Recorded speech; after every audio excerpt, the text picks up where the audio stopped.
Assalamualaikum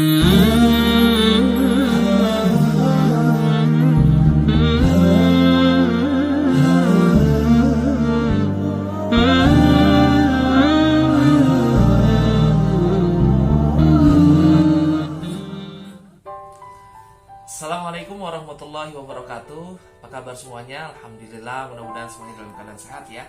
Nah, pada kesempatan kali ini Mr. Andri ingin menjelaskan sesuatu mengenai sejarah sholat tarawih. Tentu kalian sholat tarawih kan di rumah ya, walaupun kita nggak sholat tarawih di masjid, atau mungkin masih ada yang masjid ya. Nggak apa-apa, mudah-mudahan sehat semuanya ya.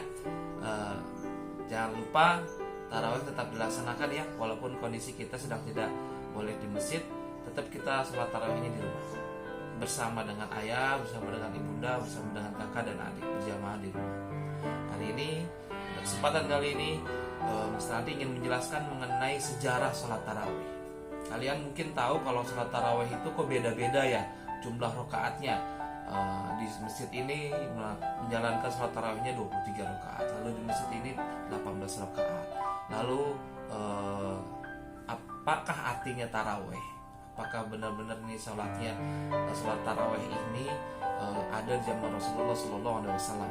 Baik, ini Kak Adi akan jelaskan secara singkat dalam bentuk sebuah cerita yang dinukil dari beberapa hadis mengenai sholat tarawih yang baik dari hadis Sahih Bukhari dan hadis yang lainnya. Mudah-mudahan bermanfaat ya. Siap. Baik, kita mulai ya. Bismillahirrahmanirrahim. Pada suatu hari di bulan Ramadan, malam pertama, Rasulullah SAW melakukan suatu sholat sunnah. Sholat sunnah ini sebenarnya biasa dilakukan oleh Rasulullah di luar bulan Ramadan, namanya Qiyamul Lail atau sholat tahajud. Tapi karena ini di bulan Ramadan, maka Rasulullah SAW pun menambah sholatnya, bertambah banyak rakaatnya, juga bacaannya bertambah panjang, karena ingin mendapatkan keistimewaan di bulan Ramadan ini. Nah, para sahabat melihat itu. Lihat, Rasul sedang sholat. Nah, ayo kita ikut di belakang. Para sahabat, beberapa orang pada saat itu belum banyak, hanya sekitar 3-4 orang, ikut menjadi makmum di belakang sholat Rasulullah SAW. Ketika Rasulullah sholat, itu Masya Allah, rakaat pertama dibaca, Rasulullah membaca Al-Baqarah sampai habis 2,5 juz, bayangkan 2 juz lebih. Dikiranya setelah Al-Baqarah selesai ruku, ternyata belum selesai juga. Para sahabat berpikir, ini kapan rukunya ini? Sudah 2 juz lebih nggak ruku. Lanjut dengan surat Ali Imran. Setelah selesai surat Ali Imran, para sahabat yang ikut di belakangnya pun ini masih ruku. Ternyata nggak ruku, belum ruku, masih dilanjut surat An-Nisa. Masya Allah, total sekitar 5 juz.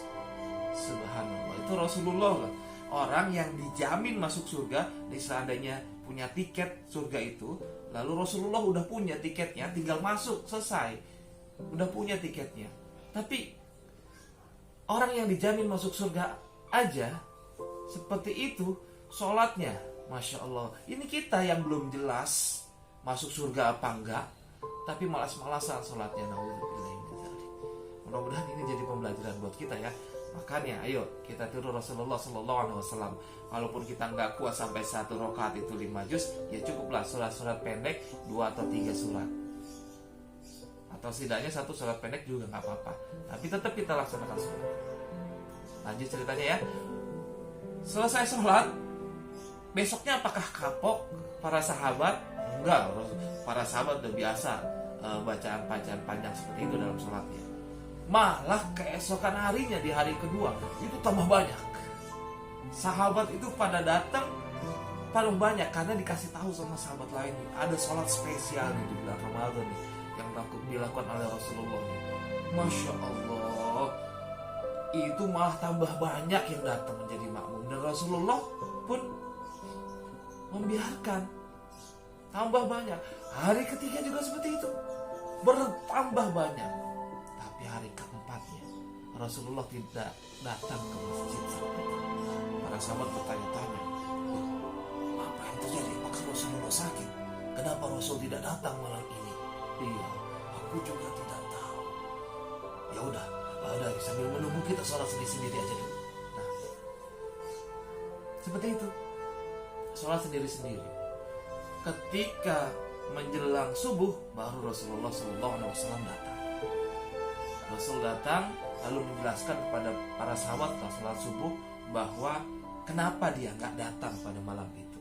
Rasulullah mengatakan begini, seandainya aku terus datang setiap malam di bulan Ramadan, aku khawatir sholat ini akan diwajibkan oleh Allah. Masya Allah, Rasulullah khawatir itu sholatnya akan diwajibkan oleh Allah. Karena Allah senang ketika ada hambanya yang begitu semangat mengerjakan amal soleh, mengerjakan ibadah. Rasulnya masih ada, wahyu masih turun. Itu bisa jadi kata Rasulullah, itu sholatnya bisa diwajibkan, turun wahyu yang mewajibkan sholat itu. Maka Rasulullah SAW tidak datang di hari keempat, kelima, keenam dan seterusnya, karena khawatir akan memberatkan umatnya. Masya Allah, Masya Allah, Masya Allah, sayang banget sama kita ya. Nah, begitu berlanjut seterusnya. Para sahabat pun akhirnya sholat sendiri-sendiri.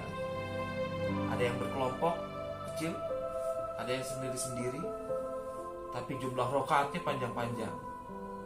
Ada yang dua, ada yang empat, karena Rasulullah pun melakukannya pernah berbeda-beda. Nah, berlalulah di zaman Rasulullah ketika Rasulullah SAW sudah wafat, memimpin khalifah diganti oleh Abu Bakar. Abu Bakar pun tetap melakukan seperti apa yang dilakukan oleh Rasulullah sholatnya. Dulu belum tarawih namanya ya, masih sholat sendiri-sendiri berkelompok-kelompok. Nah, ketika di zamannya Umar bin Khattab, Umar melihat dalam masjid itu banyak sahabat sedang melakukan sholat ibadah qiyamul lail, tapi sendiri-sendiri. Ada yang berkelompok 3-4 orang berjamaah, ada yang sendiri-sendiri. Maka pada saat itu Abu Bakar pun mengumpulkan mereka. Wahai para sahabat, berkumpullah. Ayo kita jadikan satu jamaah saja. Maka salah seorang sahabatnya diminta untuk menjadi imam pada saat itu. Nah, dan sahabat yang lain tidak ada yang memprotes apa yang dikatakan oleh Umar bin Khattab, ikut berjamaah. Mulai sejak itu sampai sekarang, maka sholat berjamaah, sholat qiyamul lail itu berjamaah. Kan gak ada hadisnya? Ada hadisnya. Ada suatu hari Rasulullah SAW menginap di salah satu rumah istrinya, dan di situ ada seorang anak kecil, salah satu sahabat Rasulullah. Saya lupa namanya siapa. Ketika Rasulullah SAW keluar dari kamarnya untuk melakukan qiyamul lail, nah anak kecil itu yang merupakan salah satu sahabatnya, bukan Ali, bukan, karena sudah lama masanya, itu pingin ikut mengetahui apa yang dilakukan oleh Rasulullah. Maka dituntunlah anak itu, diajak berwudu, lalu diajak sholat sunnah, berdiri di sampingnya menjadi makmum. Nah, itu salah satu dalil kenapa sholat sunnah itu bisa, sholat qiyamul lail itu bisa berjamaah. Nah, pada saat zaman Umar itu baru ditambah rakaatnya. Dulu Rasulullah sering mengerjakannya 8 rakaat ditambah 3 witir, jadi 12. Juga sering menambah lagi, ditambah 2 atau ditambah 4, itu gak apa-apa. Beda-beda pendapatnya. Yang penting kita sholat, itu yang penting. Mau 23 rakaat, mau 11 rakaat, yang penting sholat. Jangan mempermasalahkan jumlah rakaatnya. Mau rakaat berapapun, tapi kalau gak sholat kan percuma. Dan kualitas bacaannya. Nah, kualitas bacaannya juga harusnya seimbang. Ketika ada yang melaksanakannya 8 rakaat, maka kualitas bacaannya, kuantitasnya juga, artinya pakai suratnya panjang-panjang. Jangan selesai sebentar suratnya pendek-pendek cuma 8 rakaat. Tapi kalau kalian lagi latihan bisanya surat pendek, ya nggak apa-apa. Apalagi jadi imam, Masya Allah, luar biasa. Itu tantangan tuh, challenge dari Mr. Andri. Bisa nggak kalian ya? Oke, itu saja. Oh iya, ada yang terakhir, lupa.